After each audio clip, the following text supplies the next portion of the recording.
zigenzo okwera saa mukaaga ez'omutuntu ng'abantu bakkalidde dda mu Dick Namirembe okubawo ng'abajulizi ng'eyaliko Ssaabalabizi w'ekkanisa ya Uganda Livingstone Mpalanyi Nkooyooyo ne mukyala we Ruth Nkooyooyo batukuza obufumbo bwabwe nate obwezza ddala emyaka 5 bweddu ku lwaleero.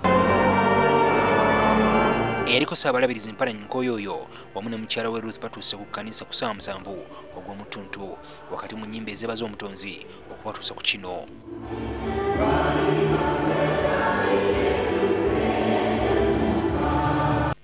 Omukolo guno gwetabiddwako ab'ebitiibwa ab'enjawulo okubadde omubaka wa Ppaapa mu Uganda, Ssaabaminisita wa Uganda Ruhakana Rugunda, Katikkiro Charles Peter Mayiga, Omulangira Kasimu Nakibinge n'Omulangira Crispin Njunju n'abakulu b'amaddiini mu Uganda abalala bangi. Akulembeddemu okusaba kuno Ssaabalabizi Sultan Ntagali atenderezza abagole okutuuka ku buwanguzi buno n'akubiriza abavubuka okulembezanga okwagalana mu bufumbo.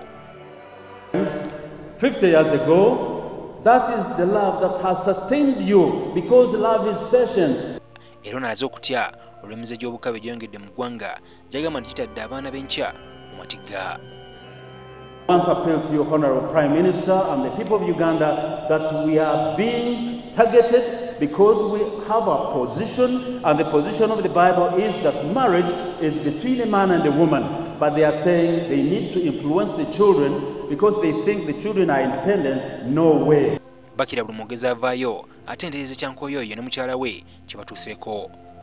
N'olwekyo ssebo mukadde waffe ne maama nga muwezezza emyaka 5 tufuna essuubi nti ebiseera eby'omu maaso ndowooza tebibe bibi nnyo.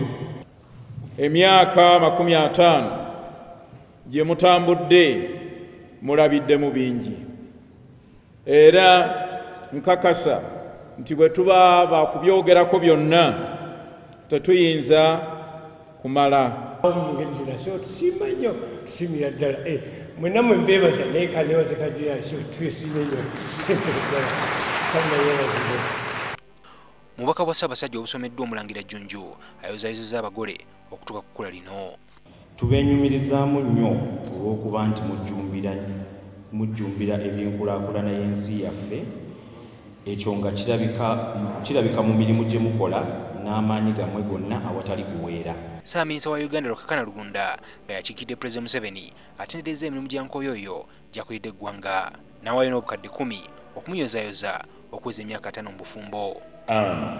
You have set an outstanding example to the marriage institution, maintaining your marriage and holding the banner of Christ. Oluvannyuma Livingstone Mpalanyi Nkooyooyo ne mukyala we Ruth Nkooyooyo basizza emikono ku bbaluwa ezikakasa okutukuza obufumbo bwabwe. Ivan Kimukigozi, NTV Akawungezi.